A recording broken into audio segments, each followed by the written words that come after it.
You've got a great idea for a small business, but you just can't get it off the ground. You want to be your own boss, set your own hours. Well, new year means new opportunities, and Shopify's got you covered to help get your venture off the ground. Shopify makes it easy to manage your growing business. You can get your store up and running easily with thousands of customizable templates. And they help with the details like shipping, taxes, and payments from one single dashboard. Don't kick yourself next holiday season when your 2025 resolution list looks the same as it does today. Make it happen with Shopify. Established in 2025 has a nice ring to it, doesn't it? Sign up for your $1 per month trial period at shopify.com/income, all lowercase. Go to shopify.com/income to start selling with Shopify today. Shopify.com/income. Oh, it's such a clutch off-season pickup, Dave. I was worried we'd bring back the same team. I meant those blackout motorized shades. Blinds.com made it crazy affordable to replace our old blinds. Hard to install? No, it's easy. I installed these and then got some for my mom. She talked to a design consultant for free and scheduled a professional measure and install. Hall of Fame son. They're the #1 online retailer of custom window coverings in the world. Blinds.com is the GOAT. Shop Blinds.com right now and get up to 40% off select styles, plus a free professional measure. Rules and restrictions may apply.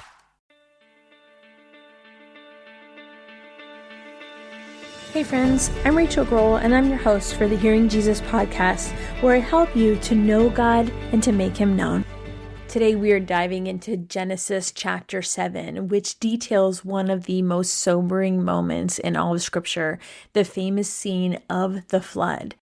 As we continue our slow read through Genesis, we're pausing to examine not just what happens in the text, but also why it matters for us today. There's so much that we can glean from these passages about God's character and our response to Him as humanity, and ultimately His plan for redemption. As I'm reading, feel free to read along in your Bible. I'm going to be reading from the NIV, and I'm going to read the entire chapter to give us the full context before we start unpacking it together. I want you to pay attention to the details. Some of the details sometimes feel like, why was this included? There's so much here, but it's important that we pay attention to the details. So as I read, just listen and allow things to kind of settle into your heart. Starting at verse 1.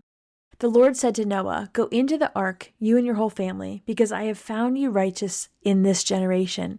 Take with you 7 pairs of every kind of clean animal, a male and its mate, and 1 pair of every kind of unclean animal, a male and its mate, and also 7 pairs of every kind of bird, male and female, to keep their various kinds alive throughout the earth. 7 days from now, I will send rain on the earth for 40 days and 40 nights, and I will wipe from the face of the earth every living creature I have made." And Noah did all that the Lord commanded him. Noah was 600 years old when the flood waters came on the earth, and Noah and his sons and his wife and his sons' wives entered the ark to escape the waters of the flood. Pairs of clean and unclean animals, of birds, and of all creatures that move along the ground, male and female, came to Noah and entered the ark as God had commanded Noah. And after the 7 days, the flood waters came on the earth. In the 7th year of Noah's life, on the 17th day of the 2nd month, on that day, all the springs of the great deep burst forth, and the floodgates of the heavens were open, and rain fell on the earth 40 days and 40 nights. On that very day, Noah and his sons, Shem, Ham, and Japheth, together with his wife and the wives of his 3 sons, entered the ark. They had with them every kind of wild animal according to its kind, all livestock according to their kinds, every creature that moves along the ground according to its kind, and every bird according to its kind, everything with wings. Pairs of all creatures that have the breath of life in them came to Noah and entered the ark. The animals going in were male and female of every living thing, as God had commanded Noah. Then the Lord shut him in. For 40 days the flood kept coming on the earth, and as the waters increased, they lifted the ark high above the earth. The waters rose and increased greatly on the earth, and the ark floated on the surface of the water. They rose greatly on the earth, and all the high mountains under the entire heavens were covered. The waters rose and covered the mountains to a depth of more than 15 cubits. Every living thing that moved on the land perished: birds, livestock, wild animals, all the creatures that swarm over the earth, and all mankind. Everything on dry land that had the breath of life in its nostrils died. Every living thing on the face of the earth was wiped out. People and animals and the creatures that move along the ground and the birds were wiped from the earth. Only Noah was left, and those with him in the ark. The waters flooded the earth for 150 days. One of the first things that stands out in this chapter is the very specific instructions that God gave Noah. We started to see this yesterday, but here it unpacks them even more. In verse 1, God says, "Go into the ark, you and your whole family, because I have found you righteous in this generation." So right from the onset of this passage, we see God's grace and his faithfulness for his people. Out of all of humanity, Noah's righteousness set him apart. Remember, it said everyone else had all evil in their hearts all the time.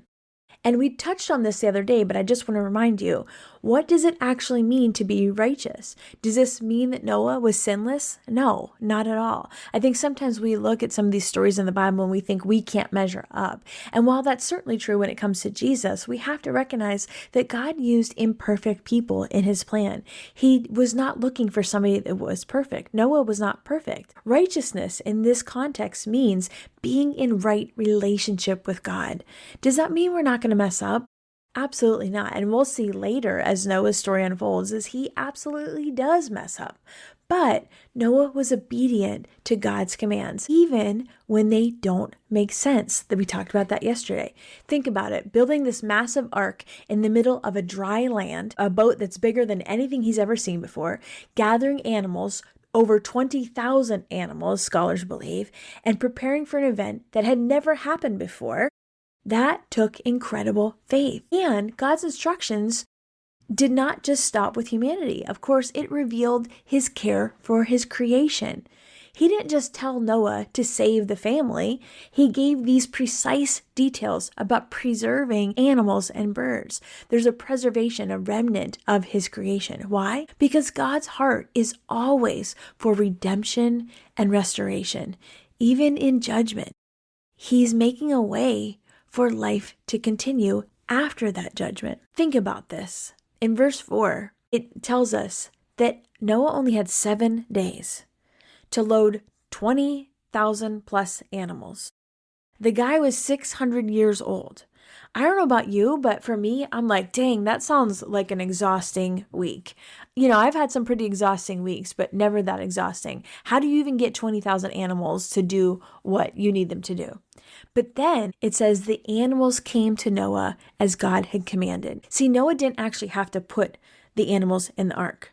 God sent the animals to the ark. I think there's a difference there because I think sometimes when we hear God calling us to do something big, something difficult, something that doesn't make sense, something that seems to be overwhelming, we have this expectation that we have to do it all, that it's all on our shoulders. But friend, I want you to remember, as in the story of Noah, when God gives you something to do and you are being obedient to his plan, following his details down to the letter, he will make provision in the plan for you to get done the things that he's called you to do.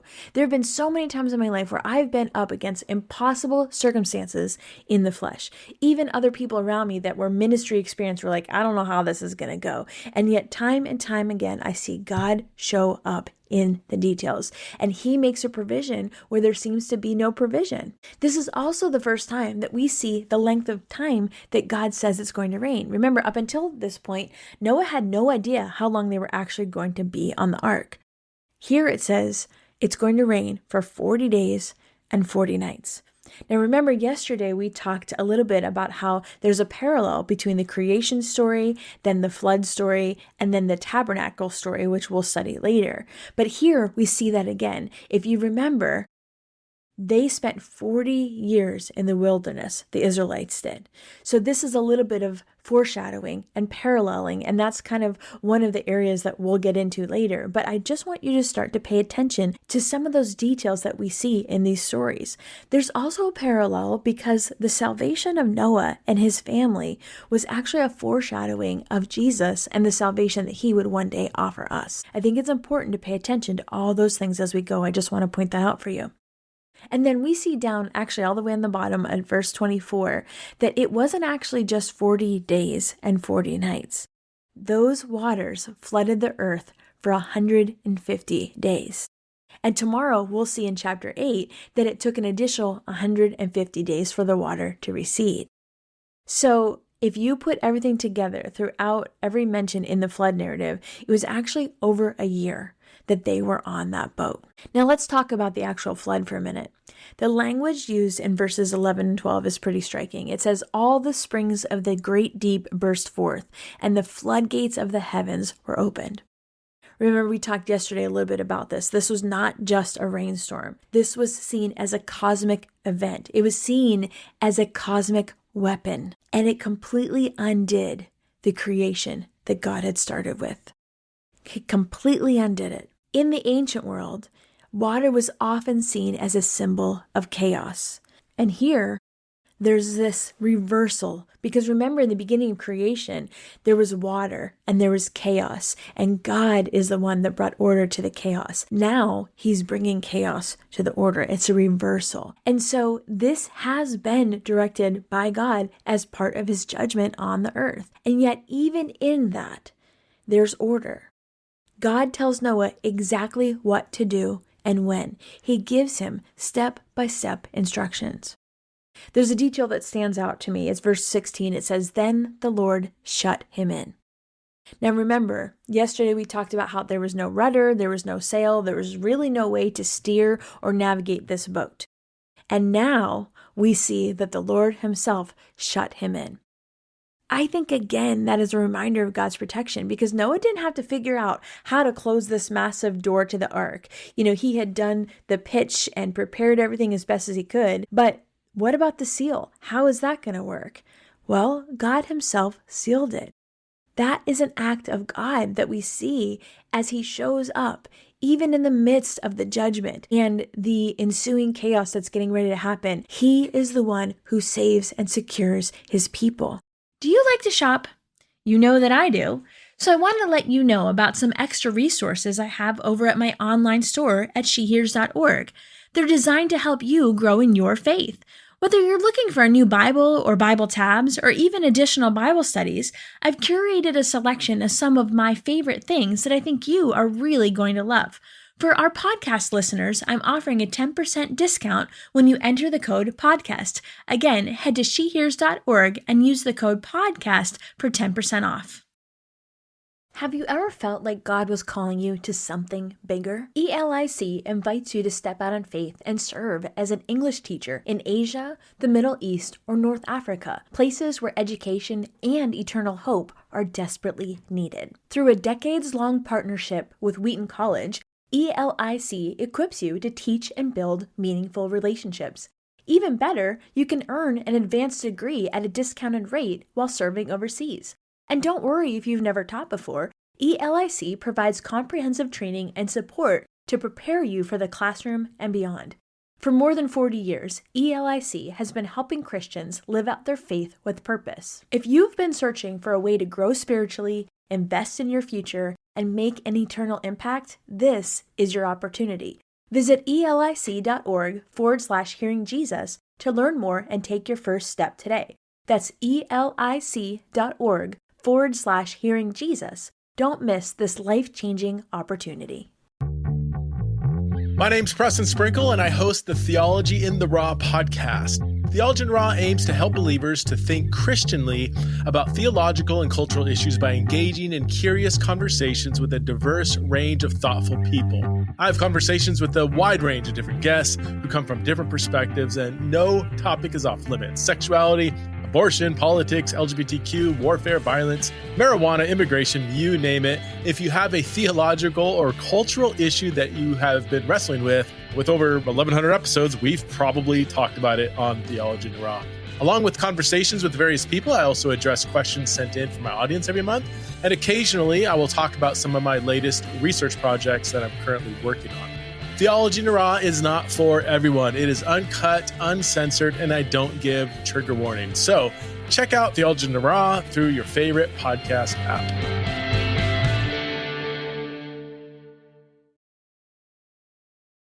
I think sometimes, especially when it comes to what we think are the things that God has called us to do, we try to take control of those situations. Yet we have to remember that God is the one that is in control. He has to be the one to shield and protect us in order for us to truly be saved or shielded.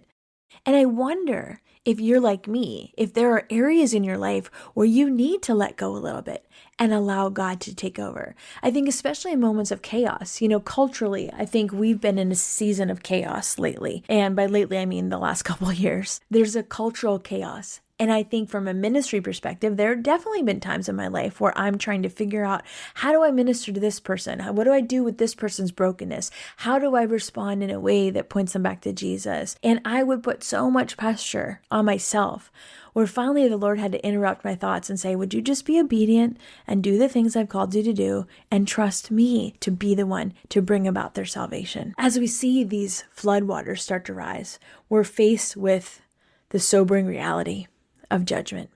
And this is not a fun part of the story. I think sometimes we think of this as a fun story because they're painted scenes on every single church nursery. But the actual reality is that this was one of the darkest moments of history, especially in the Old Testament. Everything that had breath died, except for what was on the ark. Everyone and everything died.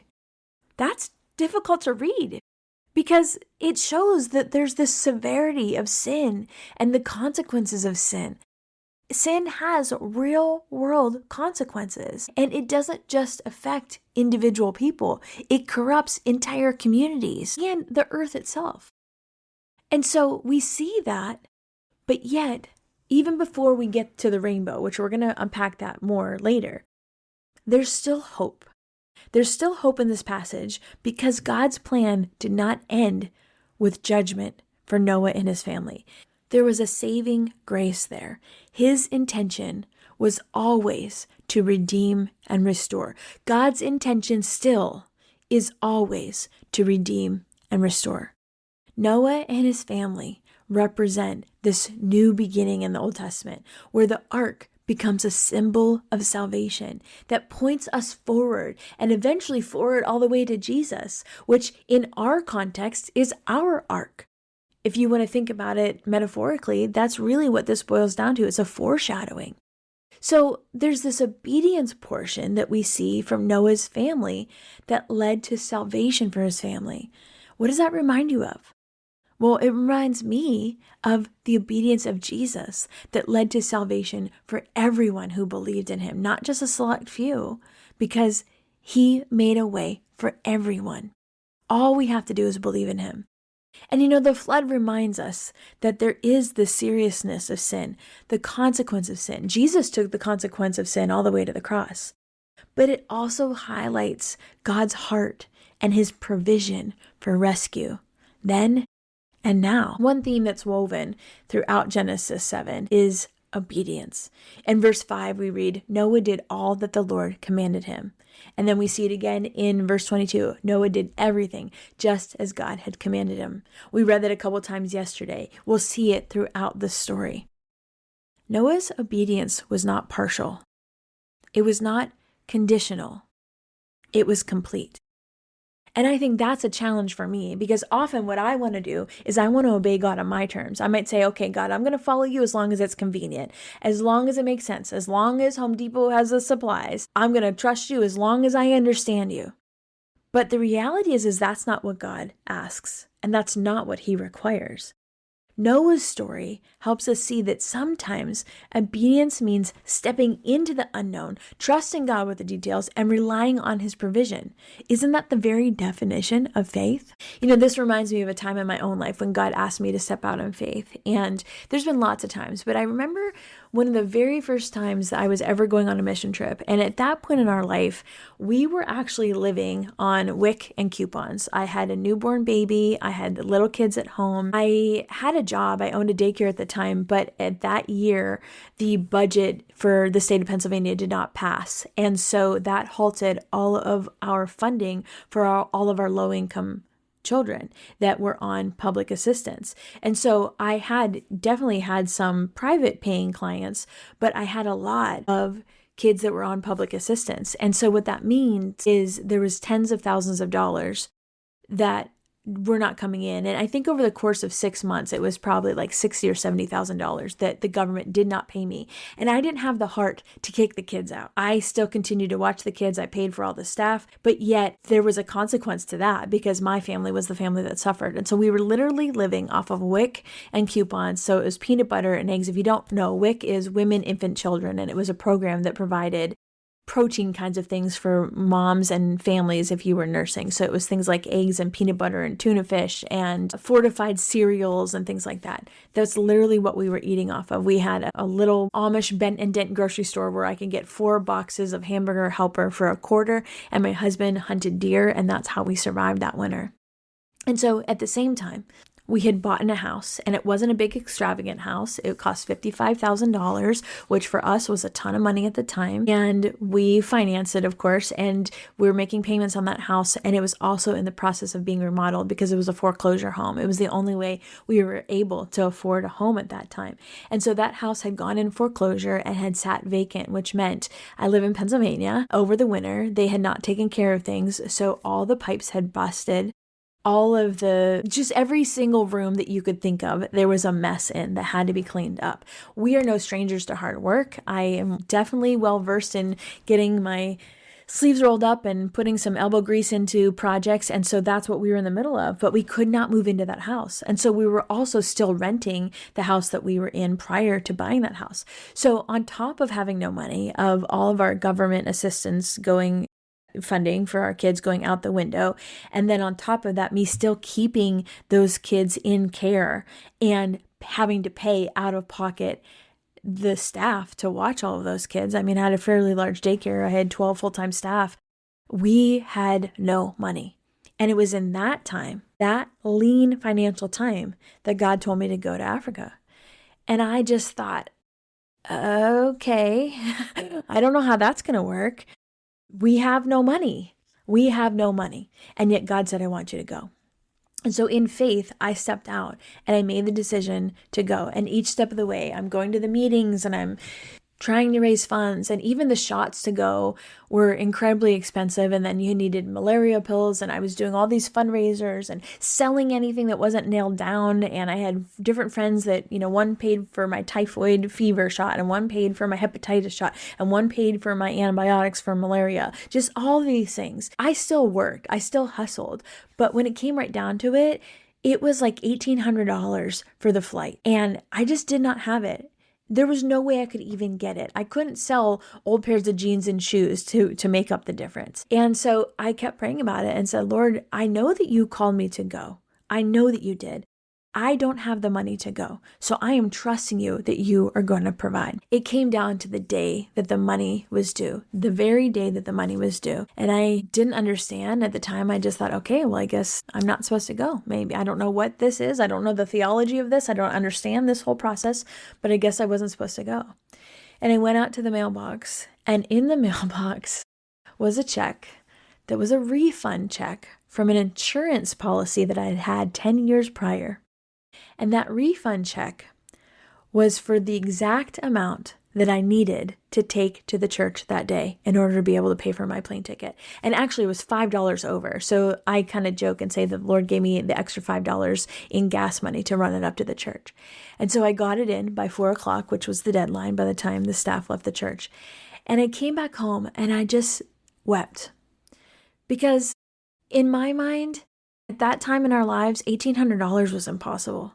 It was simply impossible. For where we were at, we were literally living off of coupons. I would get a buy one, get one free coupon at Giant Eagle, and I would wait for like toothbrushes or something, and I would wait until those toothbrushes went on sale, and I would go in and I would get literally free toothbrushes and like 10 cents back. And I had this whole system of how to use coupons. It's probably illegal now. Please don't come after me. I don't want emails. I'm just saying that's where we're at. We were in this place of desperation. And yet the Lord made a way where there seemed to be no way. Friend, I want to ask, is there something that God's asking you to do that maybe feels overwhelming, or maybe it doesn't make sense? I want you to know that God's plans are always good, and He gets the glory for that. We talked about this yesterday. Big faith leads to big obedience, and big obedience allows God to do big things through you. I think the encouragement when we look at Noah's story is to recognize God's hand in all of it. It's repeated 4 times in this narrative throughout chapter 7 and even back in chapter 6, that they survived the flood because Noah did everything that God had commanded. Everything that God had commanded, down to the letter. The point that's being made there could not be clearer. Obedience to God's will, His instruction, is what leads to salvation. And we don't do it just for the sake of obedience. We do it as an overflow of our relationship, an overflow of our heart in our relationship with God. I'm obedient to God because of who He is, not because of what He says and what it may get me in the end, or what it may protect me from, but because of my relationship with Him. I am in relationship with Him, and I know that I can trust Him. Genesis 7 is this powerful chapter that reminds us that God's justice and His mercy is faithful. It's a story of judgment, don't get me wrong, but it's also a story of hope. Noah's obedience shows us what it looks like to walk faithfully with God, even when the world around us is full of chaos. And so as we close today, I just want to encourage you to reflect on this chapter and ask yourself, what is God calling me to do in faith? Or the next time He calls me to do something in faith, how can I respond with obedience and trust that He will provide and protect? Let's pray. Father God, thank You for the example of Noah's faith and obedience. Thank You for being a God who provides a way of salvation even in the midst of judgment. Lord, help us to walk faithfully with You, trusting Your plans and Your timing. Give us the courage to step out in obedience even when it's hard or it doesn't make sense. We love You, Father, and we trust You. In Jesus' name. Thank you for joining me today. I forgot to say at the beginning of the episode, if you want to dive a little bit deeper with this content, there are resources available linked in the show notes at our Patreon page, where you'll find things like ad-free episodes and the journaling prompts and the workbook and the color method of Bible study. If this episode encouraged you, I would ask, would you share it with a friend, or would you leave a review? Because all of those things help other people to find the show. Remember, you were created on purpose for a purpose.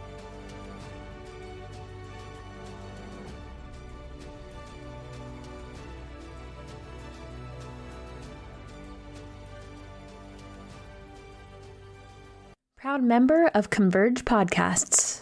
Hi, I'm Haven, and as long as I can remember, I have had different curiosities and thoughts and ideas that I like to explore, usually with a girlfriend over a matcha latte. But then when I had kids, I just didn't have the same time that I did before for the one-on-ones that I crave. So I started Haven, the podcast. It's a safe space for curiosity and conversation. And we talk about everything from relationships to parenting to friendships to even your view of yourself. And we don't have answers or solutions, but I think the power is actually in the questions. So I'd love for you to join me, Haven, the podcast. Hey, so I'm launching a new season on the podcast, The Doctor and the Nurse. World-renowned brain coach Dr. Daniel Amen joins me as a co-host as we dive deep into the mind and the brain of everything high performance. I've been fascinated for years as I've worked with top athletes, high-powered CEOs, Hollywood actors, and all high performers in all types of different fields of how they break through pressure, ignite drive, how they overcome distractions, how they put fear on the bench, how they tap into flow state and just dominate all these different areas of high performance. So on this season, my good friend Dr. Daniel Lehman will break down what is actually going on in the brain in these different areas, and I will give actionable tools to be able to use and apply in your life. So buckle up, the doctor and the nurse on the David Nurse Show coming at you.